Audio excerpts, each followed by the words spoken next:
না, আমি যাব পরে। ওখানে দিল্লিতে যে কোয়ার্টার আছে ওটা তো সরকারকে বুঝিয়ে দিতে হবে, হিসাবপত্র, আমারও কিছু জিনিসপত্র আছে নিয়ে আসতে হবে, সেই জন্য যাবো, এমন কিছু তাড়া নেই আমার। আপনি বিভিন্ন জেলায় যেতেই পারেন, যেমন আপনি কালকে বলেছিলেন কোচবিহার থেকে কাকদ্বীপ যেতে আপনার কোনো বাধা নেই, কিন্তু আপনাকে পারমিশন নিয়ে যেতে হবে, নেতৃত্বের পারমিশন নিতে হবে। সুকান্ত মজুমদার কোট আন কোট বললাম। ঠিকই আছে, যেখানে আক্রমণ হচ্ছে কার পারমিশনে হচ্ছে? কর্মীরা যখন ফোন করে, যখন কান্নাকাটি করে, বাড়ি ছাড়া হয়, তার কাছে কি ফর্মালিটি থাকবে, পার্টি থাকবে, নাকি মানবতা থাকবে? বহু কর্মী আজকে বিভিন্ন জেলায় জেলা অফিসে এসে থাকছেন, ওনারা এখানে এসছেন সুন্দরবনের থেকে, আমাদের কর্মীরা আমার সঙ্গে দেখা করলেন এসে, তারা ভোটের পরে চলে এসছেন।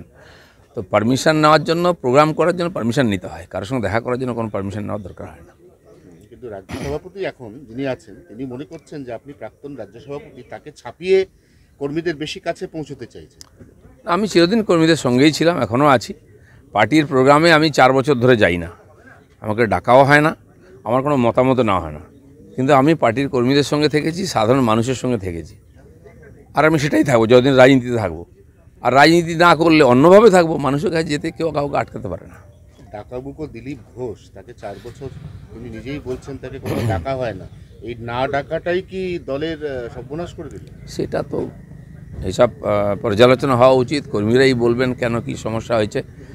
তারপরেও আমি বিশেষ করে আমার লোকসভায় সময় দিয়েছি, মাঝখানে কিছুদিন রাষ্ট্রীয় রাজনীতিতে ছিলাম বলে অন্য রাজ্যে সময় দিয়েছি।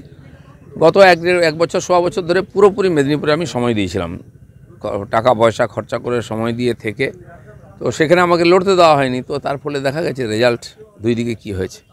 এবারে বিজেপির যে মুরলীধর সেনলেনের অফিস বা সল্টলেকের যে সাইলেন্স, বিজেপির যে মুরলীধর সেনলেনের অফিস বা আপনাদের যে সল্টলেকের কেন্দ্রীয় অফিস, সেখানে তো আনাচে কানাচে পোস্টার করেছে রাজ্য সভাপতি বদল করতে হবে, তার নতুন সভাপতির কি নাম? দেখুন, সব পার্টিতেই সবসময় এটা হয়, রেজাল্ট খারাপ হলে কর্মীদের মনের মধ্যে ক্ষোভ বিক্ষোভ জাগে, তারা নিজের মতামত ব্যক্ত করেন বিভিন্নভাবে। রাজনীতির নতুন কিছু না, পোস্টার সারা বছরই পড়ে, সেটা অন্য জিনিস, কিন্তু পার্টির কথা ভাবতে হবে। যারা বলছেন তারা পার্টির স্বার্থে কথাবার্তা বলছেন, সেটা সবার সঙ্গে কথা বলা উচিত, মতামত নেওয়া উচিত, পর্যালোচনা হওয়া উচিত এই সময়টা। নাহলে কমাস পরে সবাই ভুলে যাবে, চাপা পড়ে যাবে, আবার সেই একই রেজাল্ট হবে। হ্যাঁ, কিন্তু ছাত্র যখন খারাপ রেজাল্ট করে তখন মা বাবা বেস্ট সেরা মাস্টারমশাই খোঁজেন, তো খুঁজবে না সেটা বিজেপি কেন্দ্রীয় নেতৃত্ব? যারা অভিভাবক আছেন তাদের দায়িত্বটা। আপনি কি দিল্লি যাচ্ছেন? না, আমি যাব পরে। ওখানে দিল্লিতে যে কোয়ার্টার আছে ওটা তো সরকারকে বুঝিয়ে দিতে হবে, হিসাবপত্র, আমারও কিছু জিনিসপত্র আছে নিয়ে আসতে হবে, সেই জন্য যাবো, এমন কিছু তাড়া নেই আমার। 19-এর ভোটে দেখা যাচ্ছে যে আপনি জিতেছিলেন ঠিকই, কিন্তু খড়গপুর আসন বিধানসভাগতভাবে সেখানে বিজেপি পিছিয়ে ছিল, সংগঠনে জোর ছিল না, অর্থাৎ পাল্টা আপনার সংগঠনও যে নড়বড়ে ছিল 2019 সালের ওই মেদিনীপুর আসনে, এটা আবার পরোক্ষে ঘুরিয়ে বোঝানোর একটা চেষ্টা চলছে। তাহলে 27,000 মাত্র হারলো কেন? তো 1.5 লাখ 2 লাখে হারতো, আমি থাকলে 1-1.5 লাখে জিততাম, সেইটা নেমেছে। আমি 89,000-এ জিতেছিলাম, তার সঙ্গে 27,000 যুক্ত করুন, কতটা মাইনাস হয়েছে বোঝা গেছে। তো সেখানে যারা বলছেন, এখন তো পিঠ মাচাবার জন্য কাউকে কিছু বলতেই হবে, বাস্তবটা তো তথ্য, সেটা তো সবাই বলবে, পাবলিক জানে, ওখানকার লোক জানে, ওখানকার কর্মীরা বলে দেবেন কি হয়েছে না হয়েছে। আপনি পরশুদিন বলেছিলেন দলের গ্রোথ আটকে গেছে, কালকে সুকান্ত মজুমদার বললেন যে 100 আসন, এই যে লোকসভার ফল বেরিয়েছে 4 তারিখ, 100 আসনে বিজেপি এগিয়ে আছে, একটু ভালো করে ধাক্কা মারলে ওটা 130 হয়ে যাবে, তারপর খেলা ঘুরে যাবে। দেখুন, ভোটের যে পার্সেন্টেজ দেখানো হচ্ছে, লোকসভা ভোটে আমরা সবসময় এগোই, বিধানসভায় পিছিয়ে থাকতাম। তো 19-এর লোকসভায় প্রায় 41% ভোট পেয়েছিলাম আমরা, আর সেটা 21-এ নেমে 38-এ নেমেছিল, 38-39-এ। এবারে লোকসভা তো আমরা চেষ্টা করতাম যে 41টা পার হয়ে যাক, 45-এ হোক, সেটা টার্গেটও ছিল, তাহলে আমরা যেটা চাইছিলাম সেটা হতো, কিন্তু সেটা আবার কমে গিয়ে 38-39-এ চলে এসছে। এটা পর্যালোচনা করে বিধানসভার ভোটে কেন চলে গেল লোকসভাটা? নরেন্দ্র মোদীর নামে ভোট হয়েছে, সংগঠন বেড়েছে, এত নেতা এসে গেছেন। 21-এও এত লোক ছিল না, 19-এও তো কেউ ছিলই না, দিলীপ ঘোষ ঘুরে ঘুরে প্রচার করেছিল, আর কেন্দ্রীয় নেতারা ছিলেন। এবার তো প্রধানমন্ত্রীও প্রত্যেক জায়গায় প্রায় গেছেন, এত এমএলএ এমপি আছেন, তারপরেও কেন আসনের ফল হয়নি, ভাবার দরকার আছে কিনা।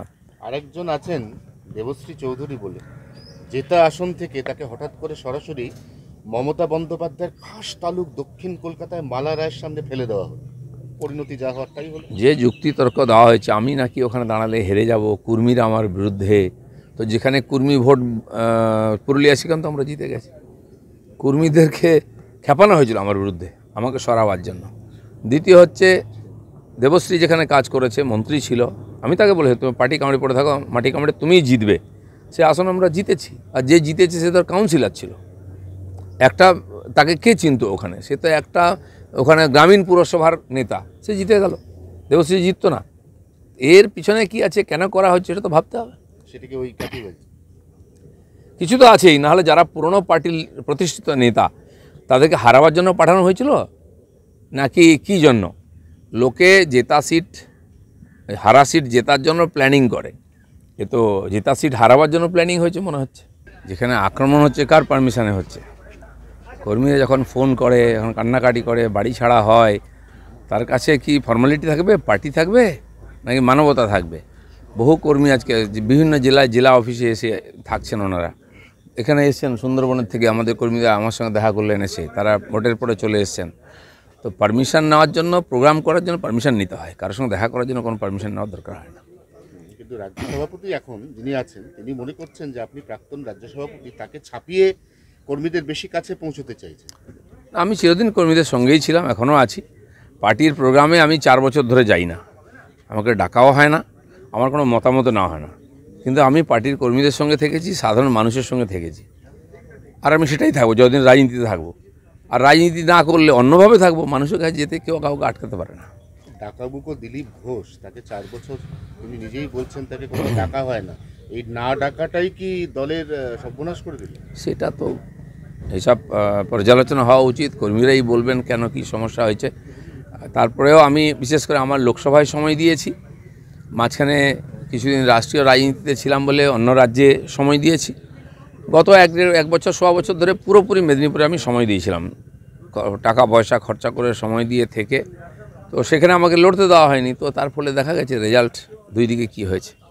এবারে বিজেপির যে মুরলীধর সেনলেনের অফিস বা সল্টলেকের যে সাইলেন্স, বিজেপির যে মুরলীধর সেনলেনের অফিস বা আপনাদের যে সল্টলেকের কেন্দ্রীয় অফিস, সেখানে তো আনাচে কানাচে পোস্টার করেছে রাজ্য সভাপতি বদল করতে হবে, তার নতুন সভাপতির কি নাম? দেখুন, সব পার্টিতেই সবসময় এটা হয়, রেজাল্ট খারাপ হলে কর্মীদের মনের মধ্যে ক্ষোভ বিক্ষোভ জাগে, তারা নিজের মতামত ব্যক্ত করেন বিভিন্নভাবে। রাজনীতির নতুন কিছু না, পোস্টার সারা বছরই পড়ে, সেটা অন্য জিনিস। কিন্তু পার্টির কথা ভাবতে হবে, যারা বলছেন তারা পার্টির স্বার্থে কথাবার্তা বলছেন, সেটা সবার সঙ্গে কথা বলা উচিত, মতামত নেওয়া উচিত, পর্যালোচনা হওয়া উচিত এই সময়টা। নাহলে কমাস পরে সবাই ভুলে যাবে, চাপা পড়ে যাবে, আবার সেই একই রেজাল্ট হবে।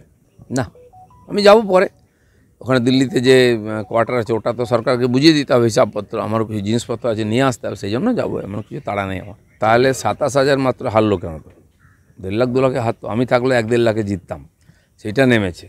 আমি 89,000-এ জিতেছিলাম, তার সঙ্গে 27,000 যুক্ত করুন।